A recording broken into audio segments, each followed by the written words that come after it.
Hello everyone, চলো আজ দুপুরে কি রান্নাবান্না করব সব কিছুই শেয়ার করি। তো প্রথমেই দেখো মাছটা ভালো করে ধুয়ে আমি লবণ হলুদ মাখিয়ে রেখেছিলাম। তো এক এক করে কিন্তু আমি সবগুলো ভেজে তো দেখো সব মাছগুলো তো ভেজে নিয়েছি। এরপর আমি সেই কড়াইতে যে তেল ছিল তো তাতেই আমি একটু জিরে আর একটা শুকনো লঙ্কা ফোড়নে দিয়ে নিয়েছিলাম। তো দেখো যে আলুগুলো কেটে রেখেছিলাম ওগুলোও তার মধ্যে দিয়ে আমি একটু ভালো করে লবণ হলুদ দিয়ে ভেজে নেব। তো আমি তো করছি দেখে বুঝতেই পেরেছো মাছের কালিয়া।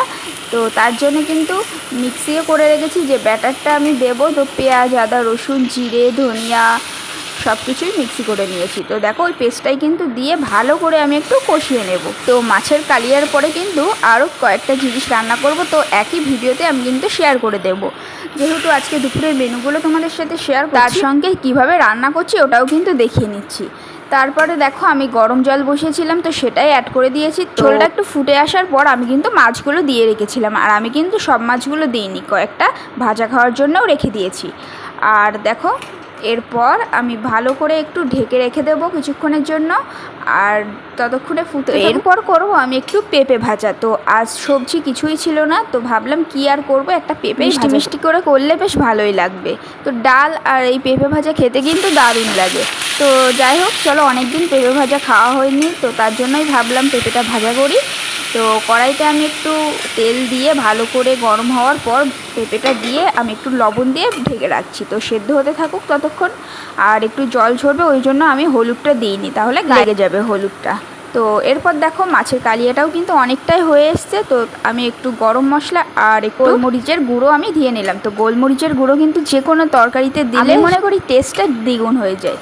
তো যাই হোক তরকারিটা কিন্তু হয়েই এসছে। এরপর আমি দেখো নামিয়ে নিয়েছি। তো তোমরা কাতলা মাছের কালিয়া খেতে কে কে পছন্দ করো কমেন্টে কিন্তু জানিও। আর আমি যেহেতু কাঁচা লঙ্কা দিয়ে করেছি ওই জন্য লাল ভাবটা কিন্তু আসেনি। তো যাই হোক এরপর করব সেই মাছের তেল। তো দেখো একটু পেঁয়াজ আর রসুন আমি একটু ভেজে নিচ্ছি, আর মাছের তেলটা কিন্তু আমি হলুদ লবণ আর লঙ্কা দিয়ে মাখিয়ে রেখেছি। তো এরপর দেখো আমার মনে হলো আর একটু হলুদ কম হয়ে গেছে, তো সেটাই দিয়ে নিলাম, আর পেঁয়াজে লবণ হলুদ দিয়ে একটু ভেজে নিচ্ছি। তো এরপর দেখো আমি এবার মাছের তেলটাও কিন্তু দিয়ে দিয়েছি। তো ভালো করে হতে থাকুক, আর এদিকে দেখো পেঁপেটা কিন্তু সেদ্ধ হয়ে অনেকটাই ভাজা ভাজা হয়ে গেছে। এরপর আমি একটু হলুদ দিয়ে নেবো, আর পরিমাণ মতো একটু চিনিও দেবো, কারণ এমনিই পেঁপেটা মিষ্টি যেহেতু একটু পাকা পাকা, আর চিনি দিলে আর একটু মিষ্টি মিষ্টি লাগবে, বেশ খেতে ভালোই লাগবে। তো দেখো এটা এদিকে হতে থাকুক। তো তোমরা মনে করতে পারো আমার মনে হয় একটাই খুন্তি আমি এই তরকারি করছি আর পেঁপেটা আমি হাতা দিয়ে করছি। তো না, আরও 4-5টা খুন্তি আছে, তো ওগুলো অন্য জায়গায় আছে বলে আমি আর আনিনি।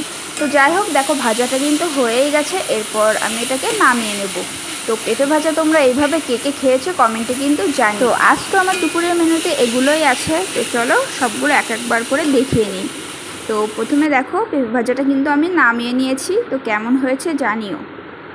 আর এদিকে দেখো মাছ ভাজা রেখেছি দুটো, আর মাছের তেলটা আমি একটু অল্পই দিয়েছিলাম, হচ্ছে মাছের কালিয়া। তো আজকে দুপুরে এগুলোই আছে। তো জানিও ভিডিওটা কেমন হয়েছে। তো আজকের ভিডিওটা এই পর্যন্তই রাখছি। ভালো লাগলে অবশ্যই লাইক কমেন্ট শেয়ার করে দিও, আর চ্যানেলটিকে সাপোর্ট করো। আর যারা আমার ভিডিওটি নতুন দেখছো তারা চ্যানেলটিকে সাবস্ক্রাইব করে দিও। তো সবাই ভালো থেকো, আজকের মতো সবাইকে টাটা।